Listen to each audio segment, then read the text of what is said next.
What's up, Blizzard Nation? It is quarantine game day 3. I am here. Yeah, thank you. I am here with Blizzard owner Kathy Trinkler. Hey, Kathy. And Blizzard head coach Corey Roberson. What's up, Coach? Hey. Well, we'll dive right in. Game day this week would be an away game against Iowa. We'll start with some basic questions for you guys. So, Kathy, any update from the ownership standpoint, league that you're able to share at this time? Nothing new as far as anything with the season. No, unfortunately. We're all playing this out week by week. As all of you know, things in the news change daily. It's hard to believe it's only been truly since the quote unquote lockdown of our nation.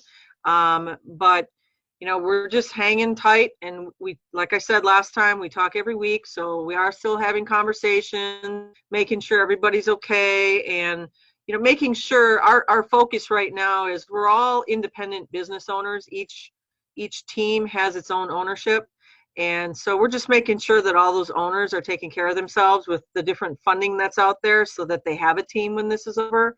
So that's been our focus this last week for sure, is to make sure that everybody's getting what they need from their banks, from their lenders, whomever, and just giving them advice as to who to talk to with all of the funding that's out there for small businesses, because we are each team has its own ownership group, and so its own way of funding the business. And it's important that we take care of that now, especially as the economy is in the state that it's in. So that's what we're concentrating on right now.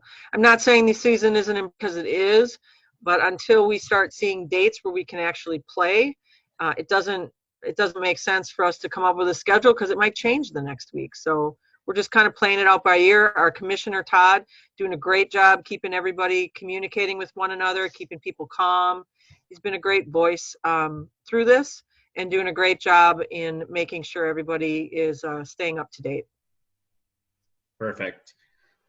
I'll chime in because we've been getting some questions both on our Facebook posts and the inbox just around ticketing. So friendly reminder, Blizzard fans, we absolutely will get everybody taken care of once we have a ticketing plan and policy in place. Just as Kathy said, until there's a season update, I can't do that, unfortunately, at this time. And on top of it, as you can see, I'm in my kitchen. Our arena is locked down as well. And then when we look at Faith and Fellowship Night, where we use the unique group ticketing software, that group is on lockdown as well. So as soon as we're able to and back at the office and working on updated dates, we'll definitely work through that with you guys. So I just ask, please be patient and don't hesitate to reach out, but watch social media, and we'll get an update on there as soon as possible as well. Yeah, and along those lines, I asked Ryan to reach out to some of the groups that had these earlier games. With kids being at home, if our season goes into that June and July time frame, we're going to need people at those games. And I know that it's summer, and I myself love to be outside and be at a cottage or be on a lake somewhere, but we're going to try our best to work with the rest center to either have Friday night or Sunday night games, so that you can get a weekend, either Saturday, Sunday away, or a Friday, Saturday, and then, come home Saturday, Sunday afternoon for the game. But we really need you guys to have those groups, and I'm about the school groups, because kids won't be in school anymore, and I don't know how easy maybe it'll be easier now with all of this homeschooling that's been going on, to get in touch with everybody and let the kids know, hey, we're going to the game this weekend. But that's my main concern, is to make sure that our groups can get to a game, and Ryan and I will work on that as it gets closer. Yeah, absolutely. We've reached out to most of you, and if for some reason you haven't got an email, just feel free to fire away at Selena and I, but we definitely will keep working through that. So Corey, we got one for you. So this would have been an away game in Iowa. So I thought it'd be unique to get some insight. So how do you prepare differently when it's an away game? And then any unique travel things for you personally or the guys as to whether we game on the bus or we nap on the bus. I've seen some great photos of Dex falling asleep plenty of times. So I know plenty of people nap on the bus, but tell us a little bit about a away game. I mean, it's a short week for us. Of course, we we always travel the day before the game, depending on where we're going to or whatnot. But it's early morning, the day before the game, so we on the road. We try to make the best of it. Drinking, making sure we taking enough, getting enough stops for the guys, because we got a lot of big boys. And for them to be on the bus or however we're traveling, for them to be on it for a long stretch, that could be very uncomfortable. So we want to make sure that we're getting enough stops in for the guys, so they can stretch them legs out, and get whatever they need from whatever stores we may stop at, uh, uh, malls or whatnot. So we try to get to wherever we going, typically about 4 o'clock, between 4 and 6 o'clock, day before a game. So almost 24 hours before a game, and it's really just to get the guys relaxed, get them there, get them to relax.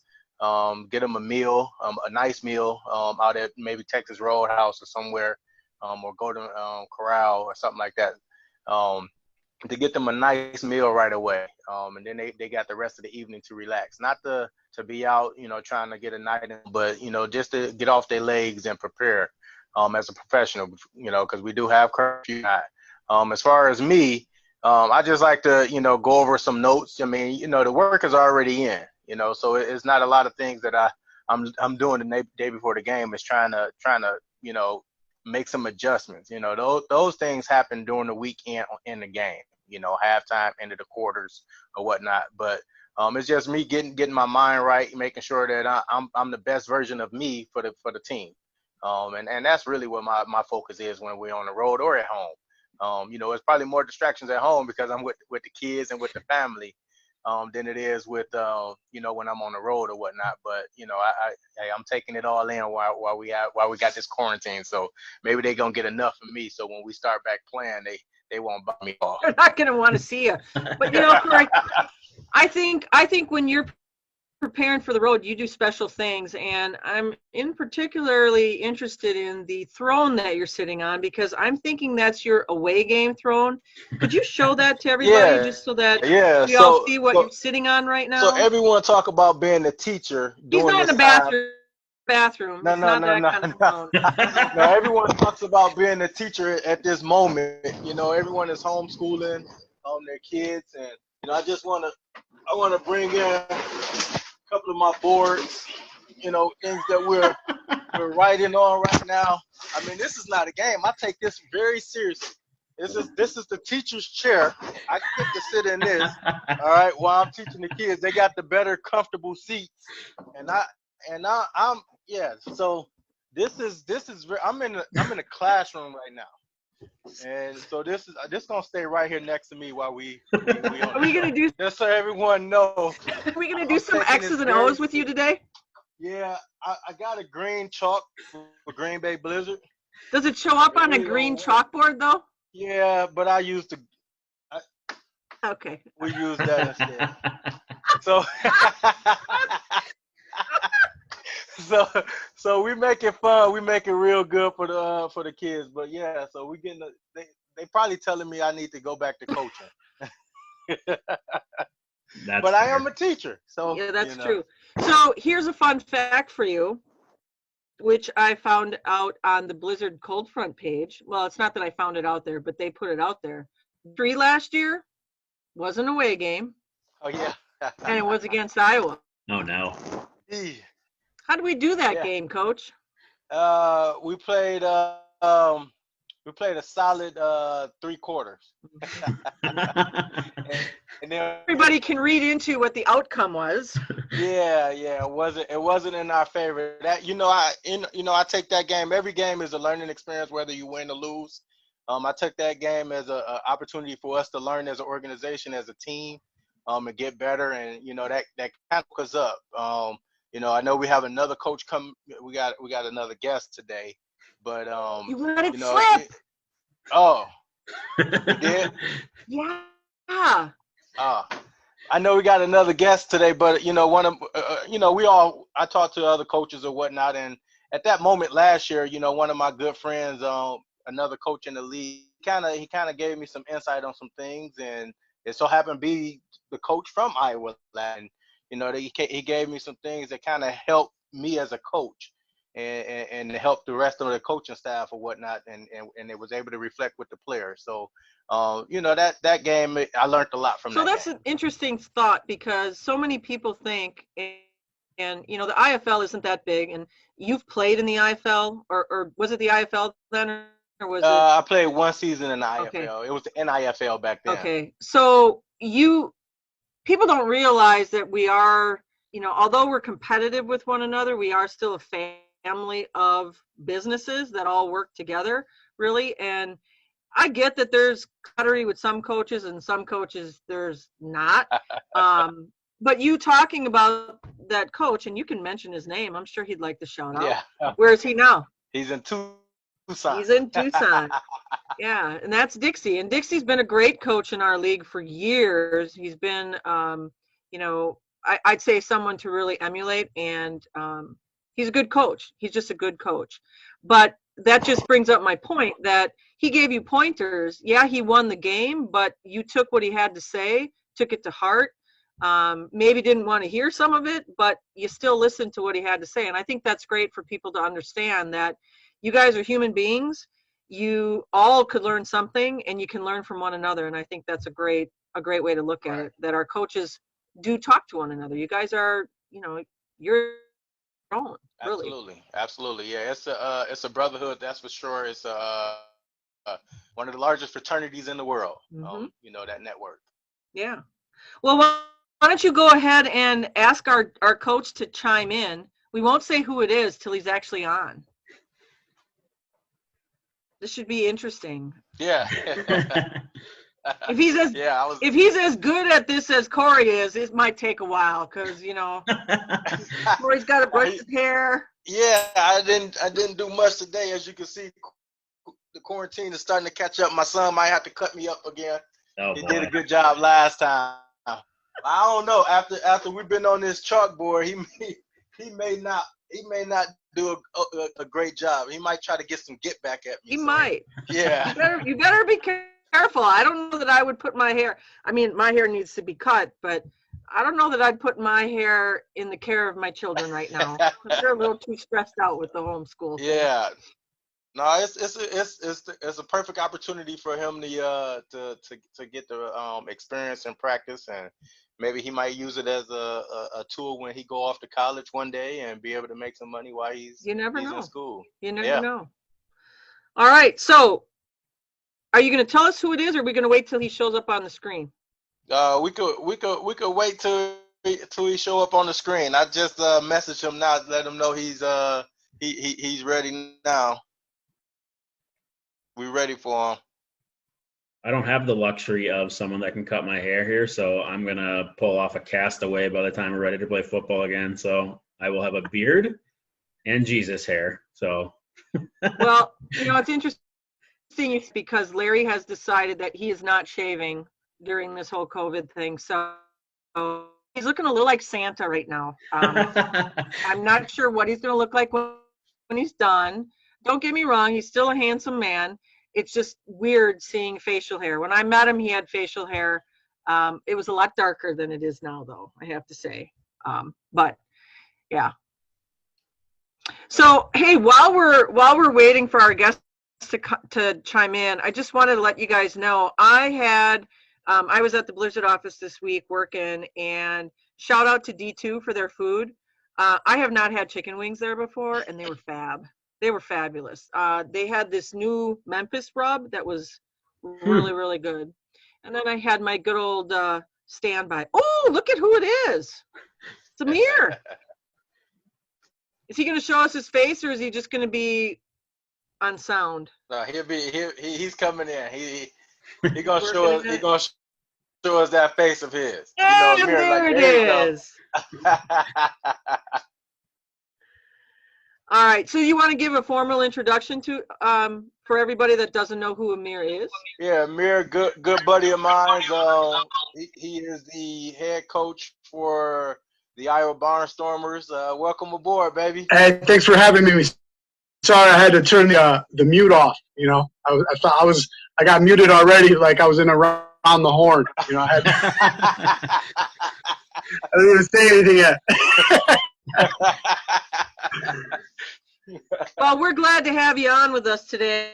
You know, I don't know if anybody else really does something like this, but we thought it'd be pretty cool since we would have been traveling to see you guys this weekend, that we get you guys on this way, the two coaches, and just, you know, we're not looking for any secrets or anything like that, not looking for you to share anything. But you guys do have a relationship that goes outside of where you're at right now. So just talk about like how long you guys have known each other.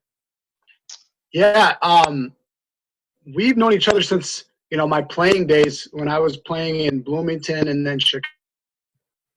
You know, we always kept a pretty good competitive relationship, even, you know, while he was coaching.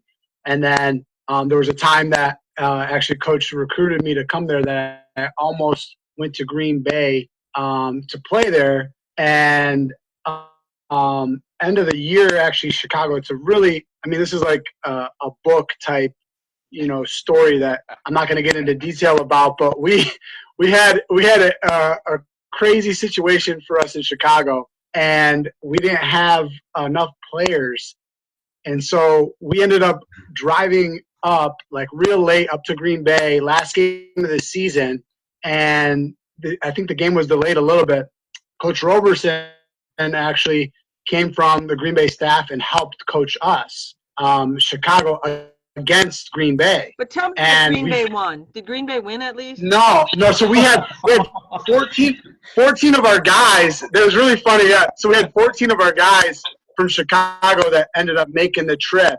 And then we filled in the rest with some semi-pro guys locally in Green Bay, Wisconsin area. And we actually ended up winning. We ended up beating them. You know, me and Coach Roberson. You know, we were running the defense, and you know, he was sharing some good thoughts with me, and I was like, yeah, I like that. Yeah, let's do this. And we were limited because of our personnel. Actually, just like running like a cover 3 the whole time, and you know, like I think was it Portier? Was it Portier a quarterback? Yeah, he was. Portier and Spencer. Yeah, so yeah, I think Portier, we like vacated the flats. He just refused to look at it, and he just kept trying to take shots down the field. We ended up getting a couple like turnovers, and our offense was flowing with Kirby, and you know, we were taking a lot of deep shots and scoring with J.J. Hayes and Dufresne and you know, Juice Williams. So we ended up winning by like a field goal, I think it was. But anyway, that was one of the most fun experiences I've ever had as a player /coach that game. And Coach Roberson was like, what did I do? Yeah. So yeah, it was quite an experience, but I've always loved coming up to Green Bay as a player and as a coach. The fans are always phenomenal. The treatment there is always phenomenal. Ownership, you know, from, you know, the OG used to hook me up with a hat, and we used to trade, you know, footballs and stuff like that. And you know, it was always a great atmosphere. And, you know, me and Coach Roberson, we've always stayed in a good relationship over the years. Even, you know, when I was out of the league, coaching in the NAL or CIF, and even college, we always, you know, chop it up and stay in good communication. That's fantastic. So it's the Michigan connection. That's right. That's right. So you don't want to come here now. You don't want to come here now. Detroit's not doing great. Yeah, we're at least in better shape than you are right now. But no doubt. So this will be a little bit different because now you guys are going head to head as head coaches, right? So have you ever done that before? 2 head coaches? No. Right? This would have been our first time. Yeah. When I was, you know, it's like one of those things that you really look forward to. You're like, man, no matter what, you know, like one of us is, you know, going to win, one of us is going to lose. At the end of the day, it's all, you know, it's all love. But you always want to beat a good friend of yours more than you want to beat anybody else. Oh, yeah. Leads right into Ryan's question about preparing for game day. Yeah.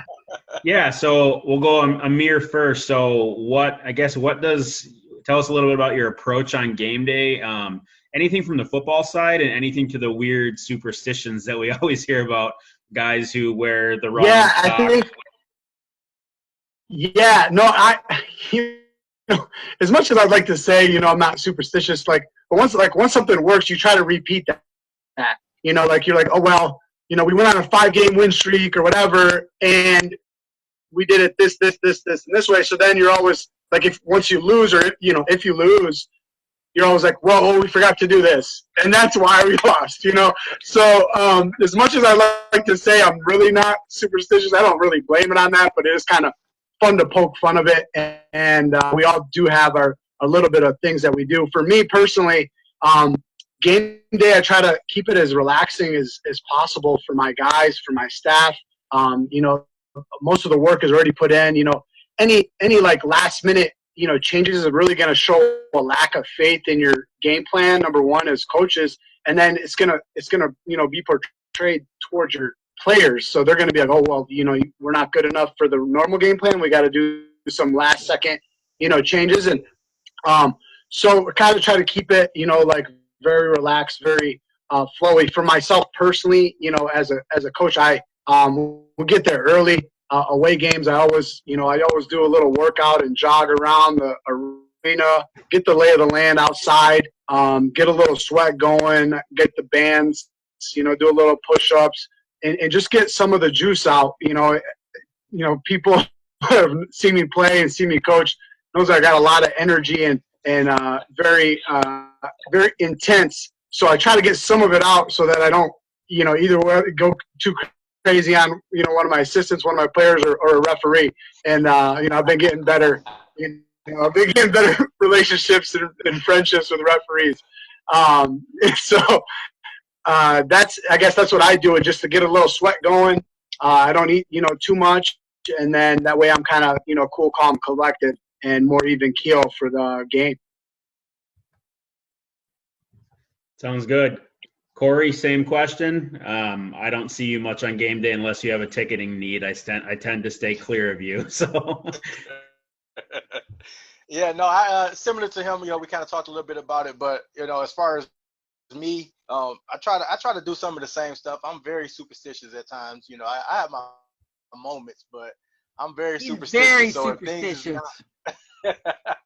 If things are not in order how it should be, I gotta go back and make sure we're doing the right thing, and make sure I'm taking the right steps that I normally do.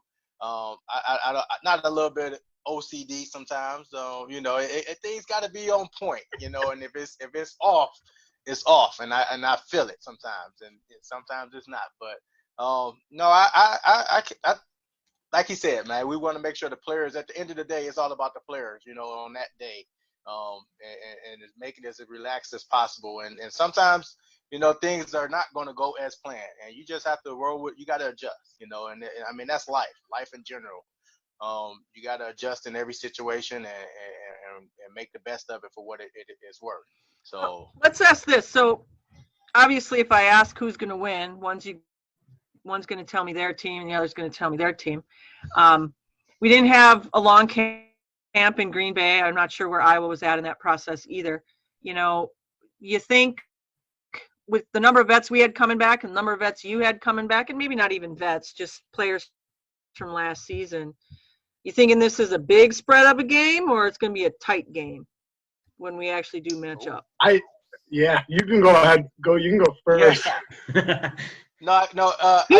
He's under more pressure than you are right now. Yeah, of course, Green Bay is going to win. I mean, we owe Iowa anyway. Oh, there it was. I mean, we owe Iowa anyway 2 times last year. Yeah. But I saw that one that got away. By the way, yeah. Towards the end, I saw it. Yeah. I know it's going to be a well-coached team. Amir he's a good coach. He won Coach of the Year in NAL his first year over there. So he is a well-coached team. He put together a very good staff. He brought in some pretty good talent, pretty good players. We was recruiting some of the same guys. That lets me know that me and him, we are identical in certain areas, especially when we're looking for talent. So there's no doubt in my mind that it was going to be a battle. It was going to be a good, hard-fought game. And like I said, of course, GB was going to win. I mean, good answer, Corey. Good answer.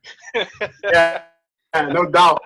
And honestly, like just like you guys, we had a little bit shortened camp, and when you're like putting together kind of a new staff, and we had a few good returning guys, and a few key pieces, like we signed Markel Wade late, a couple of nice talented guys that were veterans, the Brown brothers, who I've had a chance to coach, and they know my system and defense.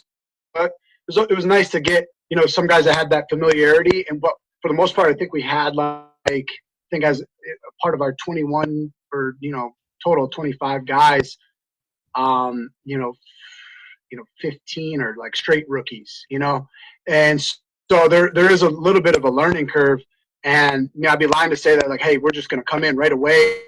Game one, we're going to be phenomenal, like championship caliber. Like that's not really how you develop a team. I would never go into any game like thinking I'm going to lose at all.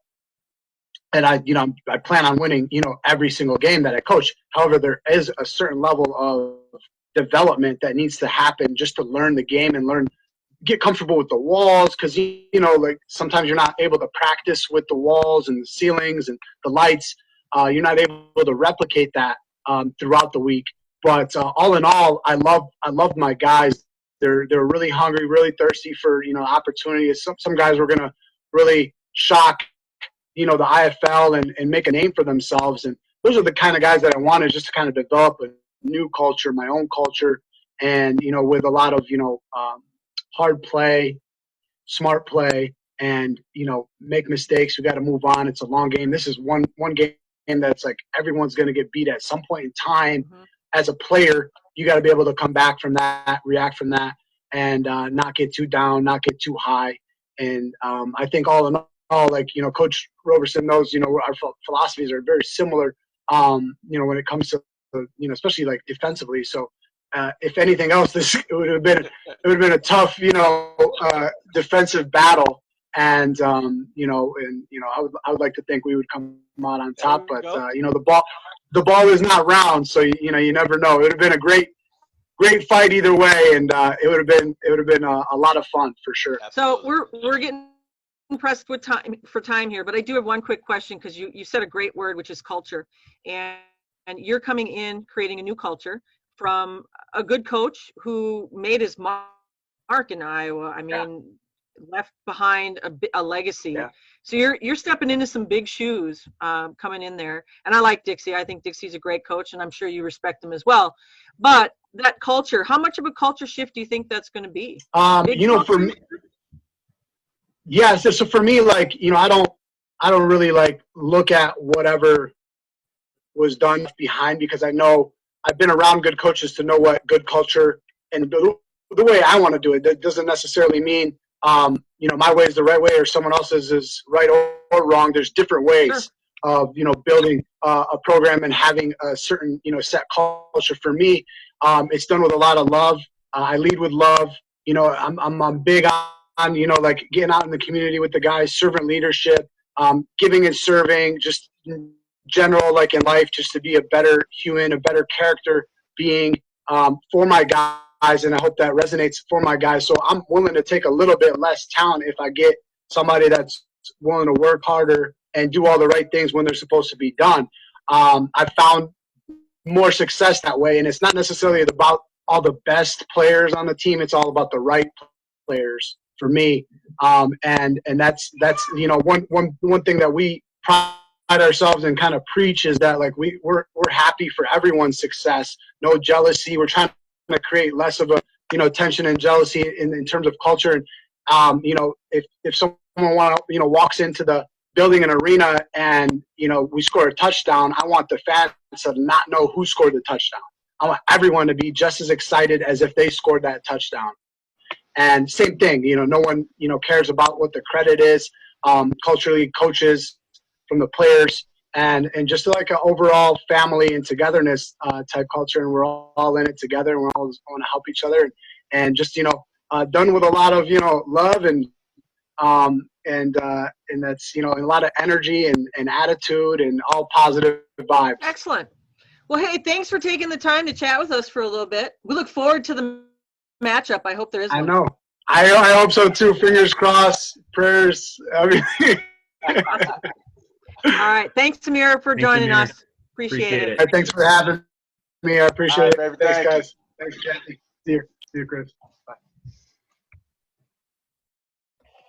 All right, Kathy. Well, I'll let that was outstanding. So I can see why you go back a ways with that guy, Corey. Kathy, I'll let you wrap it up. Do you have any words for the Iowa fans and the Blizzard fans watching this video? Just you always have a word of the day for us. Yeah. So this for today, I think we need to concentrate on health. You know, there's so much going on in the news right now about the COVID-19, and you know, we're not hearing as much about the people that have actually recovered from it. And I just want to say, you know, this would be a prime time for all of us to think about our health. If you're not in the best health that you've been in your life, I'll raise my hand. It's time to get out there and do something. In Wisconsin, the weather's going to start getting nice. You're limited to what you can do, but start to look at, you know, you're binge watching Netflix while you're binge eating at the same time because of everything that's been going on. And if you are stuck at home, start to figure out ways to get a couple extra steps in. I mean, Corey, you're coaching and teaching those kids at home, but I hope they're doing recess too. Yeah, right? we Oh boy, here got comes the another basketball prop. right here. So we get our dribbles in. We got Dan stuff on TV, and she's doing a great job. So How come we haven't seen any film of you dancing then? we want to keep the show going, so we don't want anyone to leave. Okay. All right. So anyway, my word of the day is healthy, and let's stay healthy, because when we do get back to playing, we want all of you in the stadium, and we want all of you watching our players on the field, and hopefully we do get a game against Iowa, because I think that'd be a great matchup both for the coaches and for the teams. Agreed? Yes. Agreed. Absolutely. Anything else, Corey? Nope, that's not. Hey, go Blizz, baby. All right. Thank See you, ya.